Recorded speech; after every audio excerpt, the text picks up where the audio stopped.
To help us explore the significance and scope of this deal, I'm joined by Min Yi, the academic coordinator of the Asian Studies program and assistant professor of international relations at Boston University. Back in October, Fortune magazine had a headline that screamed, "Leaving China out of the TPP is a terrible mistake." Do you agree? Well, I think the TPP, one of the economic goals of TPP was to bring the U.S. closer to its allies in Asia Pacific, and China is not a U.S. ally. So by default, the TPP negotiations and signing excludes China.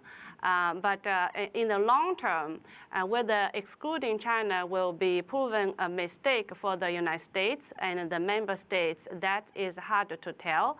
But for the time being, I think the current members and the U.S. policymakers and negotiators evaluate that the cost of keeping China out is smaller than the cost of keeping China in. Number one, with China at its very complicated stage, that including China will make the negotiation actually quite difficult and complicated. And number two, many of the previous commentators also mentioned that China itself has not really decided how to react to TPP.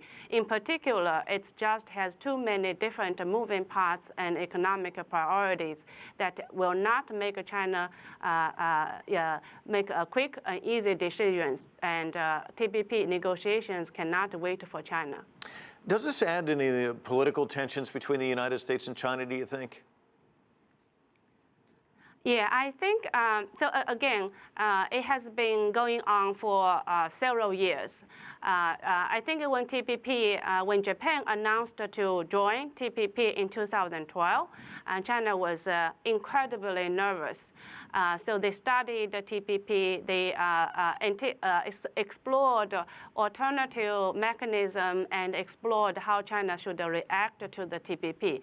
And I do believe that China's new initiatives, the new Silk Road, or the Chinese called One Belt, One Road, and the Asian Infrastructure Investment Bank, the AIIB, were reactive to the TPP pressure.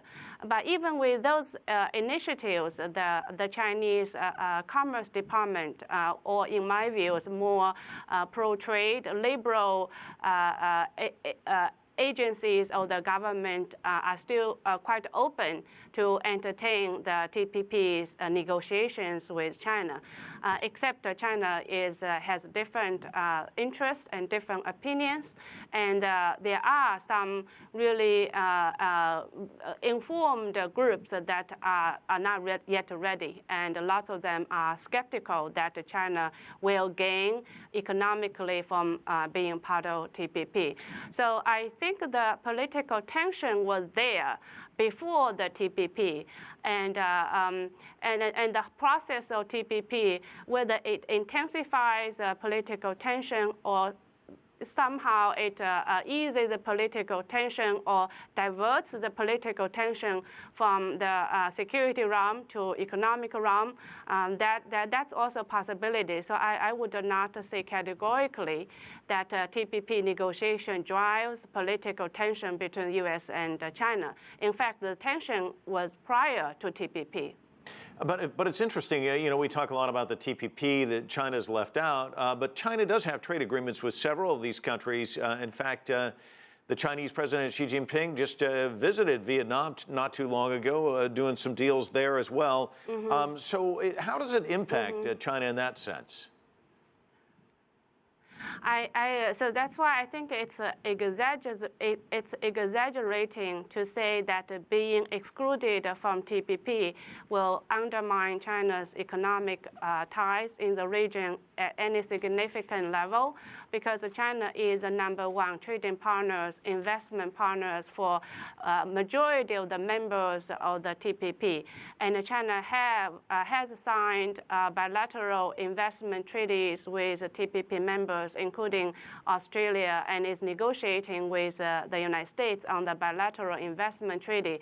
And the new Silk Road, the maritime Silk Road, is really focusing on Southeast Asia, including Vietnam. Interestingly, Vietnam was highly mentioned in the China's outbound investment focus in the One Belt One Road. So after doing lots of research from the China side and outside, I think China is on the one hand a little bit nervous about the TPP negotiation and itself being excluded, but overall it's more confident and that it can manage the possible, if there is, negative consequences.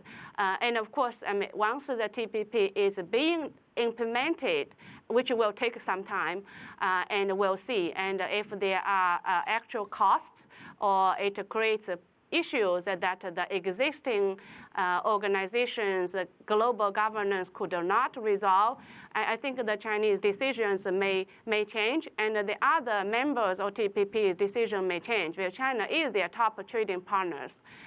So I want to emphasize also the existing of the World Trade Organization, because of the China's new Silk Road and because of the TPP, people can't forget that the World Trade Organization is still the only governing multilateral body in the international trade, and the dispute settlement process at the World Trade Organization is still very valid, and so there are ample opportunities and means that countries can adopt in the trade relationships moving forward. Mm-hmm. So the threats of being excluded may not be as damaging. All right. Well, thanks so much for joining us from Boston with those insights. Appreciate it so much.